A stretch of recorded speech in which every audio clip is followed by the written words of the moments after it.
啊！突然間補充多一個點，就係就係時間管理上面咧，其實就真係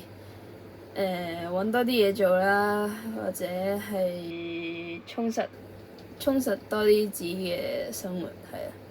因為我嘅呢2年嘅空閒時間，即係尤其是係成 break 嗰啲時間咧，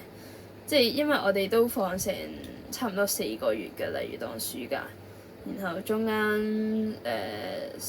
winter break 就1個月到啦。咁其實即係時間都頗長，咁所以咧就即係揾 part time 嘅就可以返 part time，有其他嘢做嘅都即係你有興趣做唔同嘅嘢，你就去做啦。因為真係我就自己覺得冇好好利用啲時間嘅，即係可能好多時候我會睇書啊或者點樣啦。咁但係始終比較多時間會好似 hea 咗落嚟咯，就會變得好似用咗嚟，